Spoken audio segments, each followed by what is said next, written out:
Hello, dear students. Myself Sunita. Welcome to this session. In today's session, we shall be discussing about few more organisms which are not included in any of the classification. Why they are not included in any of the classification is because of their unique characters. So we shall be looking into those organisms which were not even included in Whitaker's classification.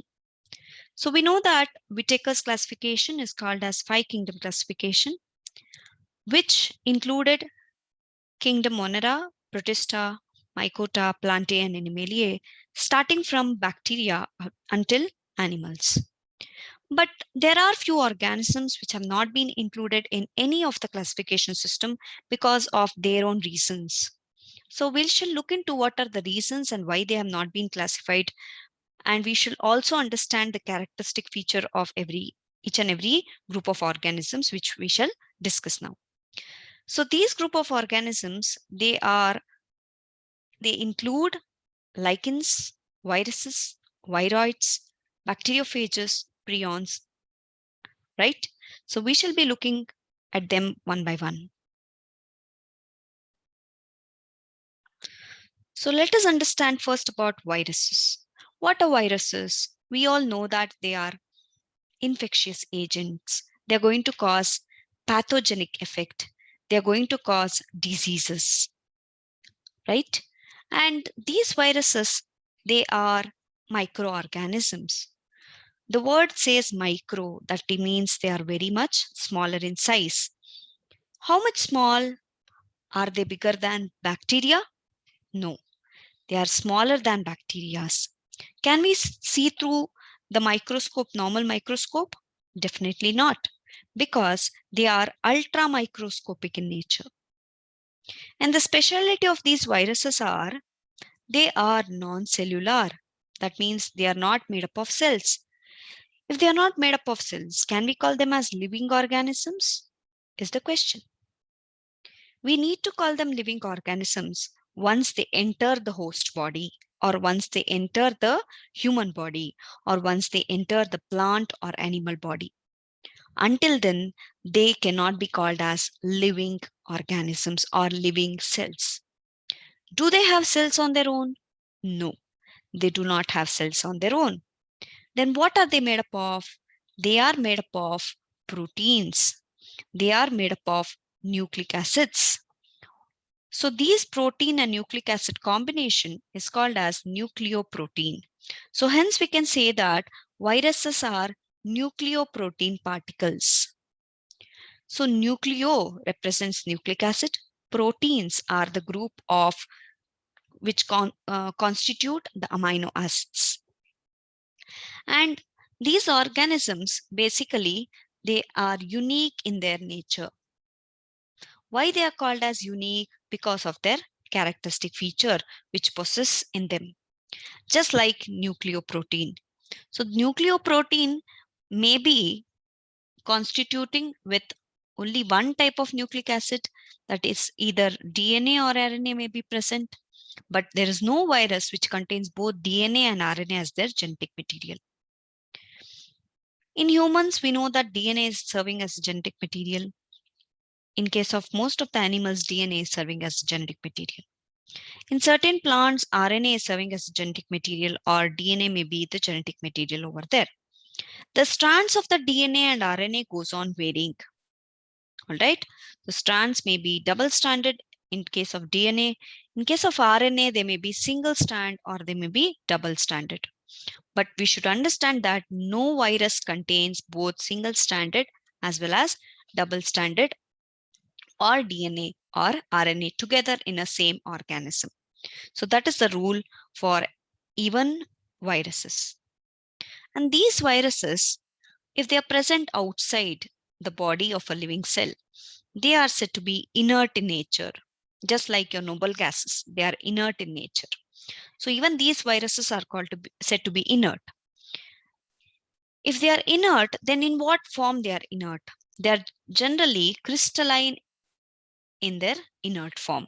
Okay, outside the living cell, they are inert in nature. Then what if they enter into a cell. So if they are going to enter into a cell, then they are going to be acquiring the shape of the cell. They are acquiring the metabolic activity of the cell. They are taking over or ruling over the machinery of the cell. So they are going to completely acquire the characteristic features of the cell. So henceforth, these are non-cellular. So they are not going to be cells outside the living host unless they enter into them. They are inert outside, and as they enter inside, they are going to be ruling the cell. They are going to be ruling the whole machinery of the cell. Cellular activities, metabolic activities will be taken over by these viruses. And will virus enter each and every, can they enter any of the host body? No, they are obligate in nature. Obligate means strict. Obligate means strict. And intracellular parasites, they are going to enter inside the cell. They are not going to be present outside the cell, but they are going to be present inside the cell. So they are intracellular parasites in the living host. Then, what is the structure when they enter inside the cell body? They are basically made up of, as we know, proteins and nucleic acid. Now, where is this protein and where is this nucleic acid present? Generally, the nucleic acid, whether it is DNA or RNA, they are present inside, and they will be having a covering which is generally made up of a protein coat. So protein coat will be outside, and the genetic material, that is DNA or RNA, will be present inside. Okay, I'll just write it as nucleic acid. It may be DNA or it may be RNA. Since they are host specific, they may contain either DNA or RNA as their genetic material. So the protein coat has a specific name. The protein coat is called as capsid. The protein coat is called as capsid. Okay, so this capsid is made up of many units. They are made up of many units. So each unit is called as capsomeres. Each unit, which is the protein coat, and each unit in them is serving as a capsomere. Capsomeres. So these capsomeres serve as an individual unit constituting the whole coat, protein coat, which is called as capsid. So the entire virus is said to be called as nucleoprotein, or in other terms, we can even say it as nucleocapsid. Okay, it can be also called as nucleoprotein. Capsid is nothing but the protein layer, hence we can call it as nucleocapsid or nucleoprotein. Okay. Now let us look into the history behind the viruses. Okay, so what is the history?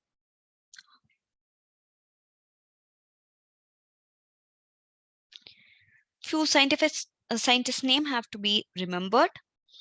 The word virus or the term virus means poison. As we know, it is an infectious agent. It is pathogenic, which is going to cause infections, which is going to cause diseases. So it was termed by Louis Pasteur, the same Louis Pasteur who found out the vaccine for smallpox.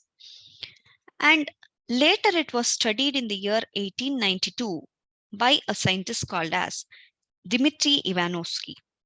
Dmitry Ivanovsky, while studying the leaf of tobacco plant, okay, while studying the leaf of tobacco plant, so he observed the changes with regard to the size. So generally the leaf, if it is of this shape, in case of tobacco plant, he found that certain leaf were of abnormal shape. So this was normal. This was abnormal. So when he observed for the changes in the morphology, he found out that this could be some reason. He just got to know that it is due to the infectious agent which is present in them. And in these leaf, there were some demarcations like this, okay, like mosaic pattern. Okay, this was observed in case of abnormal leaf, that is the pathogenic or the leaf which were infected.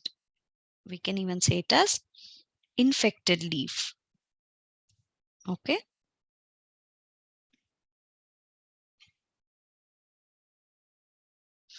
And later in the year 1892, Beijering, he worked on these mosaic pattern.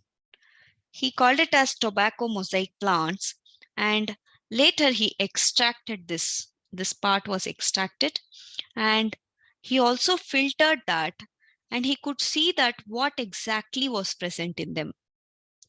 When he extracted the sap, that is, sap is nothing but the fluid from the leaf, he could see that the infectious agents were present over there. The infectious pathogens were present there.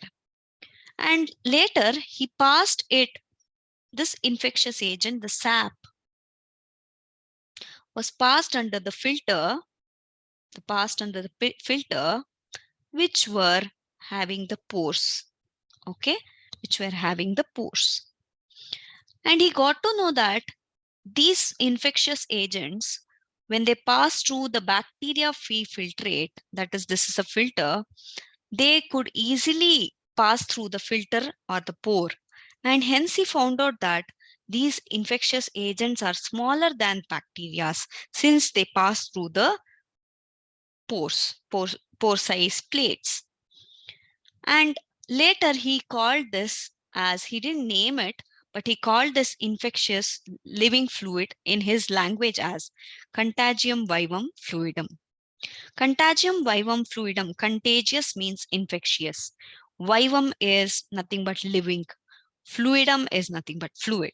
So he called it as contagium vivum fluidum. Later, one more scientist, W.M. Stanley, in the year 1935, he obtained a solidified, he solidified the fluid, the sap, the filtrate, which was done by Beijering, and later he crystallized them. He crystallized or solidified them, and later those crystals came out to be known as the tobacco mosaic virus crystals. Okay, the virus was in the form of crystals which were containing large amount of proteins. They contain large amount of proteins because we know that they are made up of capsids and the units called as capsomeres.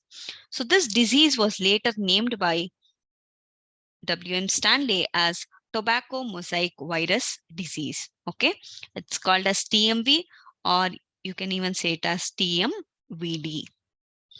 And crystals, also he isolated those crystals and said that when they are inert, they are going to be in the crystallized form. Okay, so they are host specific is what he came to know, and they are inert outside. So henceforth, the viruses are called as obligate parasites. Obligate parasites, which are strictly dependent on host. They are host specific. We can say that these are host specific. Obligate parasites, or in other words, we can say it as host specific.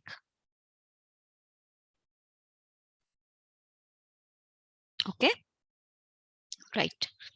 So there are different types of viruses. The shapes of the viruses goes on varying from helical to polyhedral to spherical to complex. So tobacco mosaic virus was helical in shape. Adenoviruses, they are polyhedral. Then influenza virus, which is spherical. Even coronavirus is spherical. Bacteriophages were complex. Okay. So you have a picture where A virus is with capsid, that is the protein layer, and the virus without the envelope or the capsule layer, which is surrounding the capsid layer.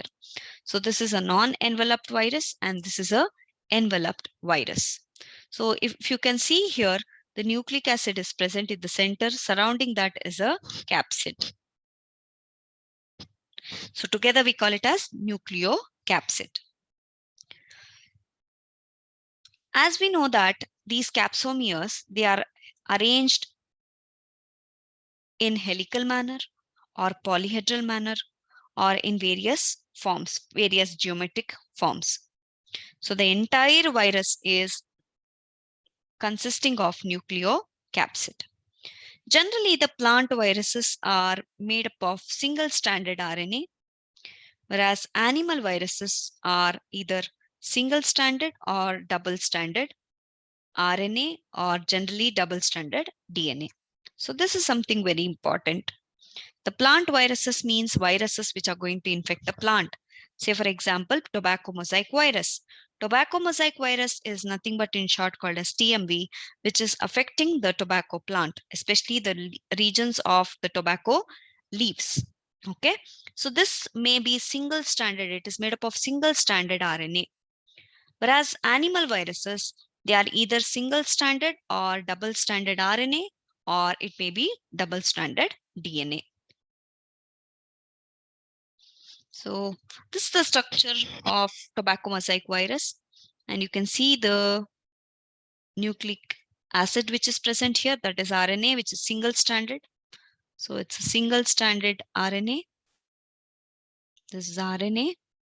Then the capsid, individual capsid, what we see here, this is the overall capsid layer, and each individual capsid unit is called as capsomere.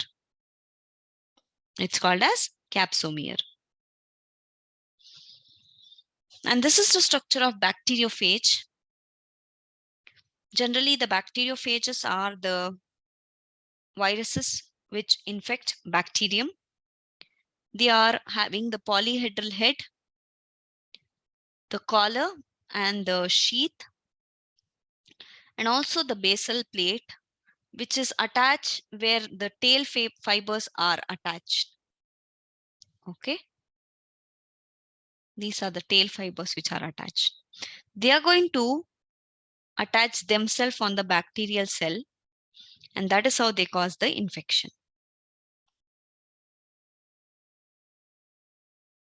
So tobacco mosaic disease in tobacco plants. So when we talk in particular about tobacco mosaic disease in tobacco plants, generally the tobacco mosaic virus is a cylinder which is consisting of a protein capsid which is made up of spirally arranged structure. So as we saw in the previous one, it was polyhedral.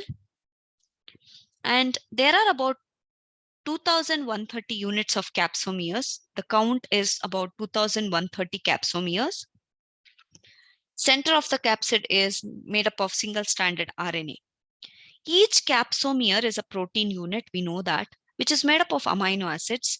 The number of amino acids which are present in each capsomere is about 158 amino acid. So 158 amino acid constitute one capsomere. Likewise, there are about 2,130 capsomeres, which you have to multiply by 158 amino acids.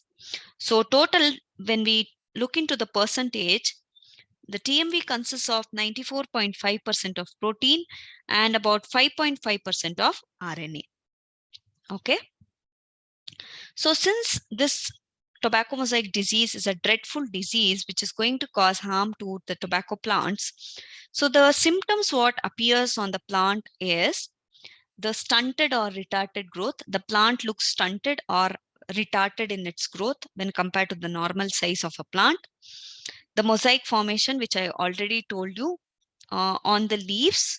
So generally on the leaves, there will be the mosaic pattern, mosaic formation. Here and there, the patches are going to be formed. These are called as mosaic patterns. The leaf rolling or curling. The leaf are going to curl or roll that is how it will reduce the size of the surface of the leaf, and henceforth even the absorption capacity of the leaf and the preparation of photosynthesis, I mean the synthesis of food through the process called as photosynthesis, will gradually reduce. And the yellowing of leaf is seen here because it loses all the pigments. So when it gradually loses pigments, it turns out to be from green to yellow coloration.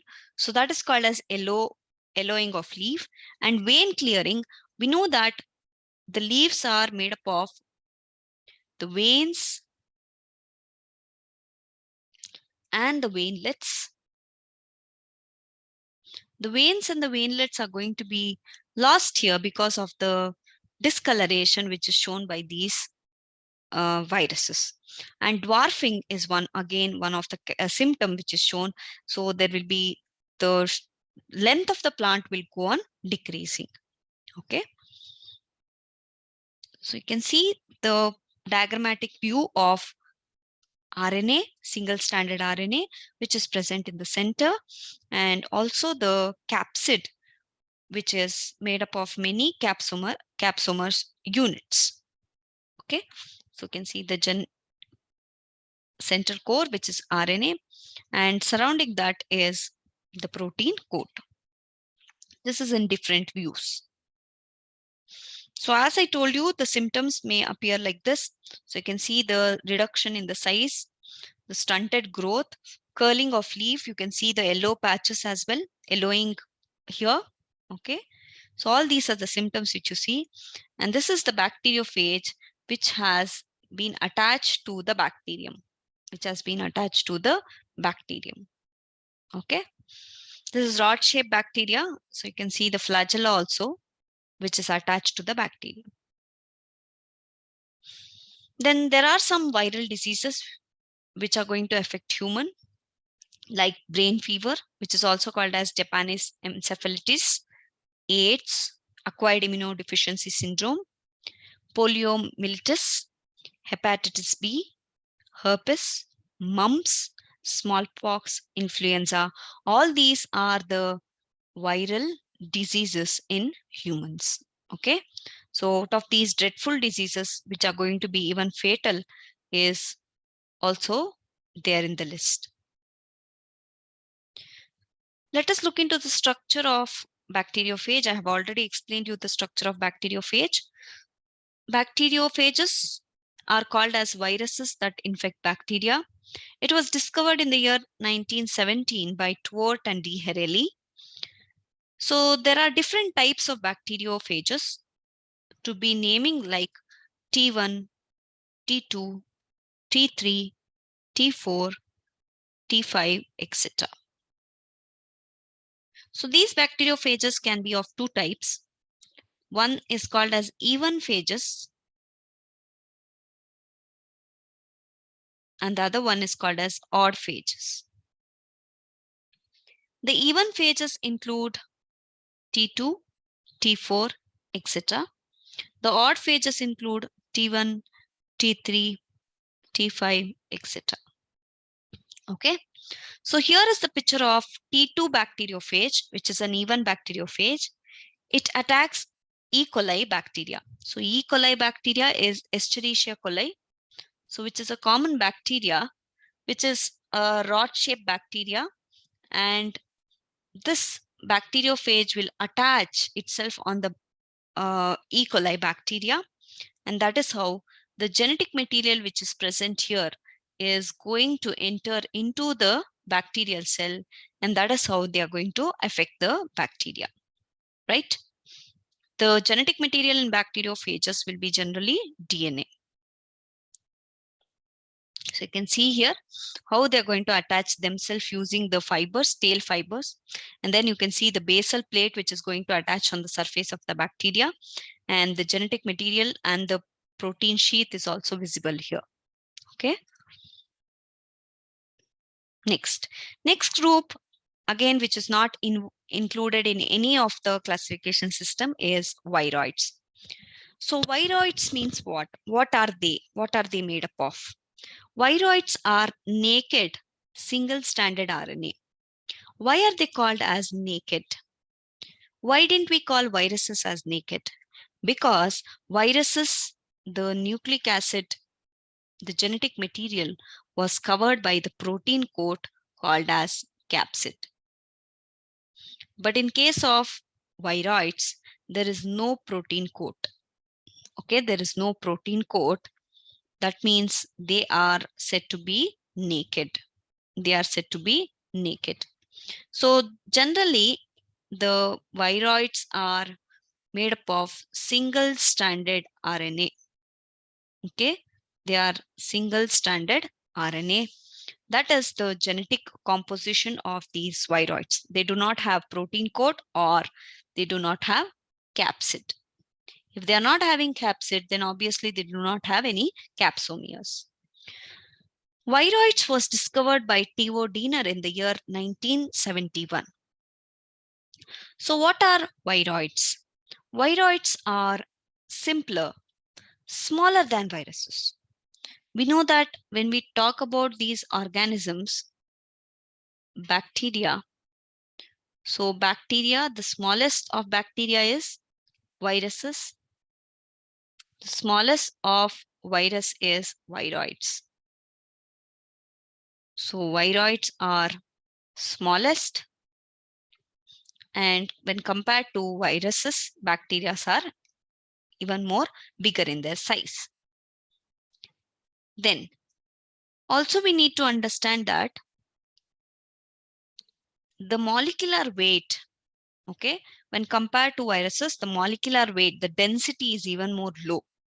So when we pass through the virus filtrate, the bacterial filtrate was taken to measure the viruses. Likewise, when we take the same virus filtrate, we can even more understand that the viroids can easily pass through these filtrate and they are smaller in size than compared to viruses. So it was found that they have a free RNA that is without the capsid, lack the protein coat that is found in viruses. Hence, they are named as viroids. What is the difference between viruses and viroids is they have naked genetic material which is not surrounded by the protein coat. Henceforth, they are called as viroids. If you can recollect, nucleoid means without the nuclear membrane. Viroid means without the protein coat. So they are having low molecular weight. Generally, the nucleotides which are present in the single-stranded RNA, is somewhere about 250 to 370 nucleotides. 250 to 370 nucleotides. So RNA can reproduce only in the living cell. Even these viruses are acellular in nature. Once they enter the body, they are going to infect them, and that is how they are going to enter inside, reproduce there, and they can bring about a lot of changes. So this is the picture which represents viroids.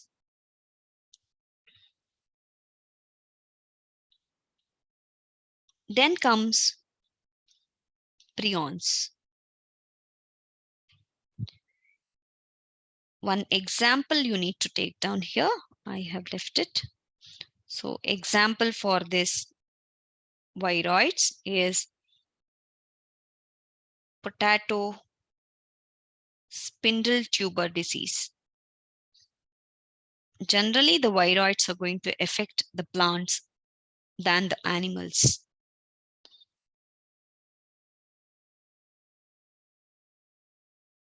Potato spindle tuber disease is a viroid disease, which is also in short called as PSTD or PSTV.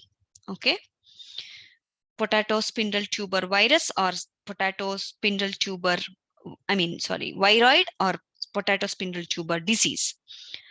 They are going to change the shape of the potato into a spindle-like structure. Okay, into a spindle-like structure. Henceforth, it is called as potato spindle tuber disease. Basically, the tuber of the potato is going to be affected here. Henceforth, it is called as potato spindle tuber disease. Right, let's go ahead with prions. What are prions? What are they made up of? Are they even smaller than viruses? Are they even smaller than viroids? Prions are something different. They are not at all made up of um, they are not at all made up of nucleic acids. Then what are they made up of? They are made up of only proteins. Viroids were made up of only nucleic acids. Here, prions are made up of only proteins. They do not have any nucleic acids, neither DNA nor RNA. They're just made up of proteins. Are the proteins normal? No. They are abnormally folded proteins. You can make out in this picture, this is the normal protein. So where it is folded, right, in an orderly manner like this. Whereas in case of these abnormal prions, they are not arranged in a proper manner. Okay, so this is the abnormality which is seen in case of these prions, right? And what are they going to affect? They are going to infect animals like cattle, and they are also going to infect human beings. So prions cause diseases are called as transmissible spongiform encephalopathies. In short, it is called as TSES. Transmissible, it can be transferred from one, it is infectious, contagious. Transmissible spongiform encephalopathies. Encephalopathies is going to be, it is going to affect the nervous system. It is going to affect the nervous system. So it is going to bring about the neurological diseases because of the abnormal proteins which are associated with them. So it was discovered by Stanley B. Prusiner in the year 1983, and he was also awarded Nobel Prize in the year 1997. Prions, they do not cause any plant diseases, but they are going to affect only humans and cattle. Whereas in case of viroids, they were going to be causing the infections to rather only the plants, but they did not cause any infections to human as well as the viruses. I mean, human as well as the animals. So henceforth, they are only affecting the plants. But here, they do not cause any effect to the plants, but rather they're going to keep causing the infections to animals. Let us look how they are going to infect. Yes, potato spindle tuber. So which was the disease symptoms which we saw with regard to the viroids. You can see the stunted growth of the plant as well, and even the abnormality which is seen in case of the potato tuber. Okay, they are normally spherical, but here it is spindle shaped. So you can see the stunted growth of the plant and the potatoes which have been affected, potato tubers which have been affected.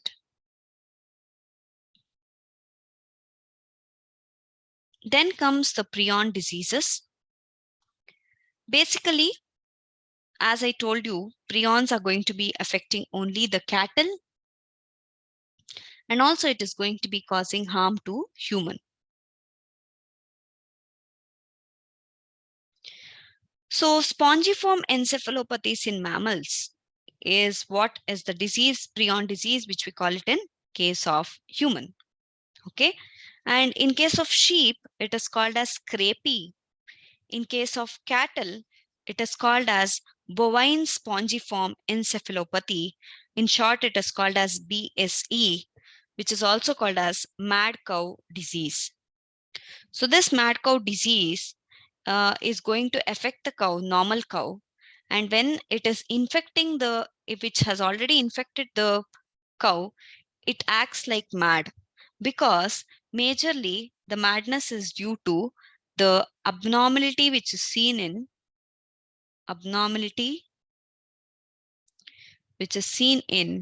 case of the brain tissue. Okay, the abnormality which is seen in case of the brain tissue. So you can see here spongiform, because sponge like. The brain tissues are going to be, especially the brain is going to get damaged, the brain tissues are going to get damaged. And as and when the brain tissue get damaged here, they are going to form the cyst-like structures. Okay, the brain, especially the area where it is going to affect, the tissues starts degenerating, this tissue starts disappearing, the reduction in the tissues will be observed, and later it also forms cyst-like structures. Okay, hardened cyst-like structures are formed. These cysts, they appear to be in the form of sponges. Generally, the sponges, the animals will be having the pored body, isn't it? They will be having pores like this all over the body. So like that, they appear to be sponge-like structures because they lose the tissue content in them. So spongiform, that is why it is called a spongiform. Encephalopathy means, encephalon means brain, and pathy, or it is nothing but the process of disease. So together it is going to affect the brain, and it also will affect the nervous system. So generally there is no cure for this neurological disease which is caused by the prions due to the abnormal folding of the proteins. And when compared to the size of these prions, they are almost similar to size of viruses. Okay, they are almost similar to size of viruses. Similar to size of viruses.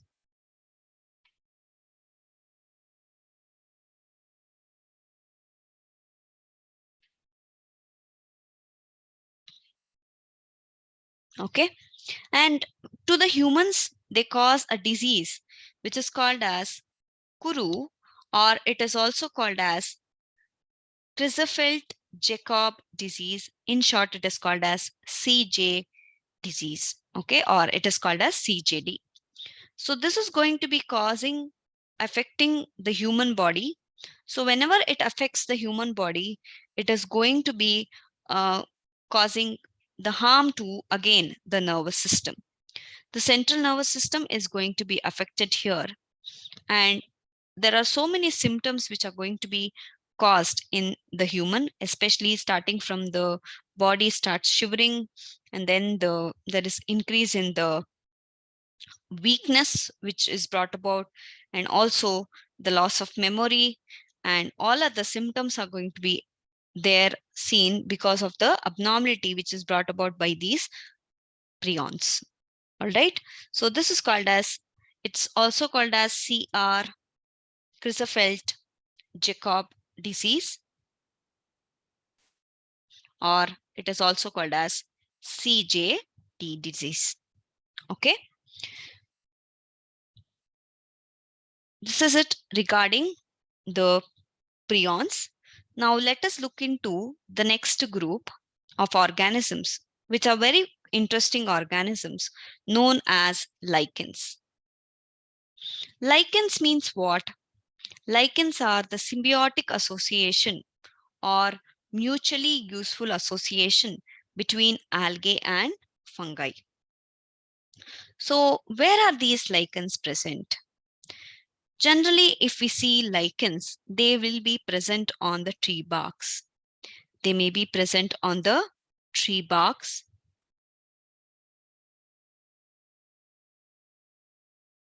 or they may be present on the rocks.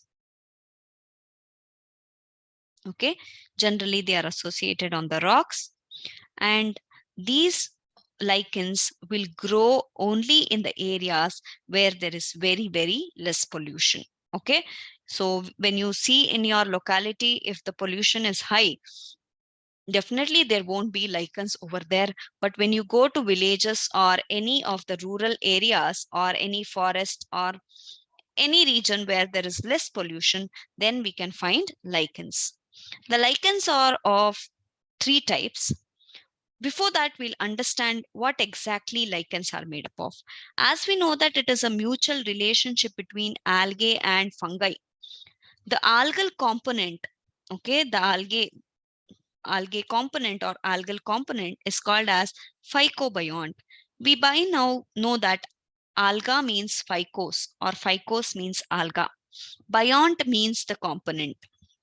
Okay, algal component. And the fungal component is called as mycobiont. We know that myco means or myx means fungi. Myx means fungi. It's a Greek word. Biont means component.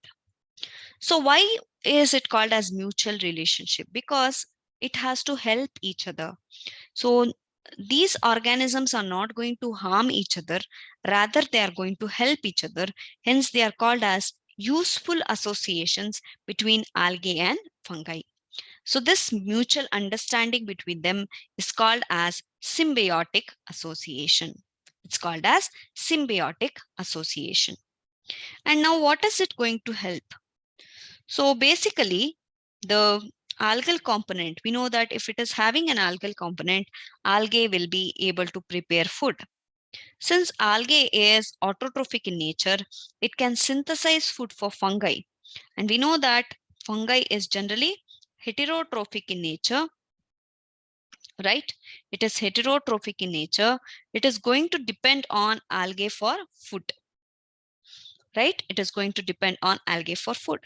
Rather, in turn, even the fungi has to help algae. How does it help? It is going to provide shelter. The fungi is going to provide shelter for algae to survive. And also, because you know that fungi is made up of hyphae, this hyphae can easily absorb the mineral nutrients wherever they are present. And that is how the mineral nutrients along with certain amount of water, and that is how it is going to help algae in turn, right? So this beautiful mutual understanding between algae and fungi is called as lichens. And these lichens are, as I told you, there are three types of lichens. So some of the lichens are embarked. They cannot be, obtained, or when you have to extract the lichens, you have to take it along with the bark. You have to cut along with the bark. Such type of lichens are called as crustose lichen, crustose lichen, crustose lichen.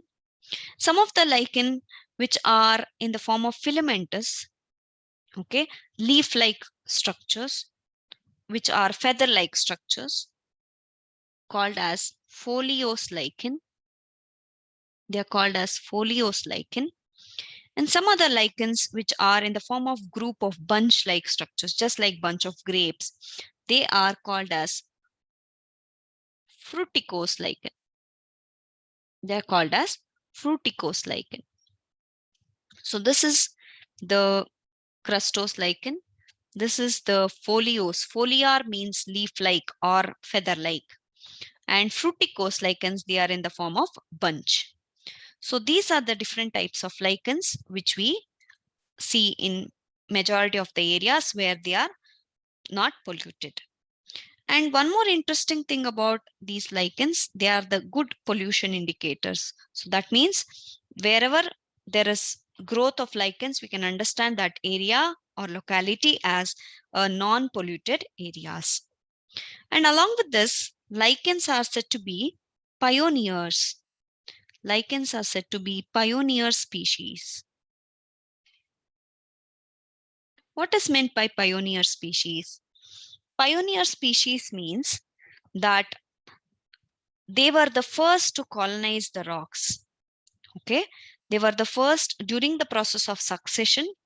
They were the first to colonize the rocks. And as and when the water was available, these lichens started to, occupy the place.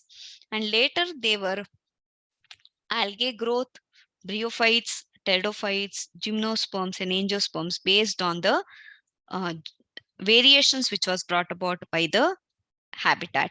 Okay, so but they were called as pioneer species during the process of succession because they were the first organisms to colonize on the rocks. Okay, they were the first organisms to colonize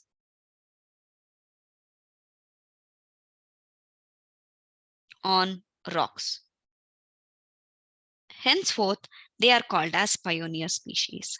And even in the picture, or when you see the lichens as such naturally, you cannot make out which is the fungal component and which is the algal component. Even with the picture, you can make out that which is the fungal and which is algal component. Such close is their association. Okay, so you can wonder that how beautifully our nature has created these organisms. We cannot make out what is what component. So that is the mutual understanding between the algae and the fungi, which is called as lichens. So lichens, they have their own unique characters. Viruses, they have their own unique characters.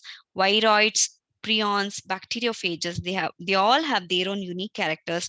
Henceforth, they are not classified into any of the kingdoms. So they were said to be in a non-biological group, biological group without any kingdoms. Okay, so this completes the chapter biological classification. Now let us look into some of the questions. The first question, the tobacco mosaic virus was crystallized by. We know that Pasteur was the person who gave the name virus. Beijerinck was the person who demonstrated and extracted the infectious fluid and called it as contagium vivum fluidum, that is infectious living fluid. Ivanovsky was the person who recognized that these were the microbes which were causing harm to the tobacco plant, and also understood that they were smaller than the bacteria as he passed it through the filtrate. And it was W.M. Stanley who crystallized and purified this outside the host. They are said to be inert, is also what W.M. Stanley said, right, in the year 1935. Next question. Most of the plant viruses are characterized by having what? We know that most of the plant viruses, they are generally having RNA. The RNA may be single stranded or they may be double stranded. Okay, but generally the plant viruses are characterized by having RNA. Of course, they do not have lipids, and we know that no organism has both DNA and RNA, and DNA are most common in case of animal viruses. Henceforth, the option here is RNA. Okay. Next question. In plants, mosaic formation, leaf rolling, curling, yellowing, and vein clearing are the symptoms of which type of disease? So as of now, we know that mosaic formation, leaf rolling, curling, vein clearing, they're all the symptoms of tobacco mosaic virus, TMV. So we know that tobacco mosaic virus is a viral disease. Henceforth, we can mark it as option A. Next question. The agents which are known to cause CJD are, we know that CJD is nothing but CR Jacob disease. CR Jacob disease is going to be causing harm to humans. And these are the infectious agents which are nothing but abnormal folded protein particles. So since they are abnormal folded protein particles, they are called as prions. And these prions are infectious proteins. So they are protein particles. They are not class of bacteria. They are not class of viruses, nor fungi. They are called as prions. Next question. In 1971, Theo Diener discovered a new infectious agent that was smaller than viruses. The first statement says it causes potato spindle tuber disease, that is PSTD or PSTV. It is free RNA. That means it's naked RNA without protein coat. Or it is also called as capsid. The molecular weight of its RNA is low. Yes, the molecular weight when compared to the viruses was low. Okay. So the above statements are assigned to prions, viroids, virulent mycoplasma. It's definitely not mycoplasma. Virulent means pathogenic, or we can say it as infectious or disease causing.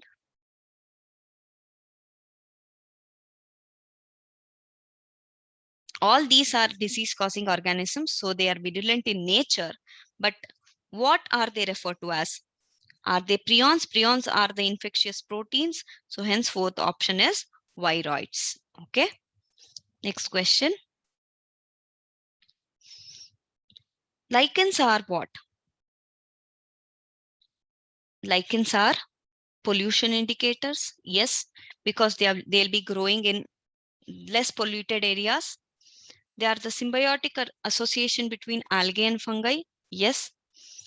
They are phycobiont and mycobiont. Pioneer species in primary succession on rocks. As I told you, they are the first to colonize on the rocks, and later came all other group of plants. So since all the three options are correct, henceforth our option will be option option D. Next question. The function of fungus in lichen is. Fungus cannot provide food. It can of course provide shelter, and also it will help in absorption of mineral and water. So since both B and C are correct, we can mark our option as option D, right? B and C. Next question. Viruses have, we know that viruses are what? What are they made up of? Are they having living characteristic features? Non-living characteristic features? Both living and non-living characters? Parasitic characters. They are living once they enter into the host. Enter host. We cannot say it as non-living, but in other words, we can say it as inert. So since they show both the characters, they have both living and non-living characters. That is, living characters we all know, non-living characters means inert. So henceforth the option will be C. Next question. The genetic material of viruses consists of. We know that these viruses may be either DNA or they may be either RNA. If they are DNA, generally they'll be having double-stranded. If they are RNA, they'll be having double-stranded or single-stranded. So the option here is double-stranded or single-stranded DNA only, double-stranded or single-stranded RNA only, double-stranded or RNA, DNA or RNA, both double-stranded and single-stranded, or whether specifically single-stranded DNA or single-stranded RNA.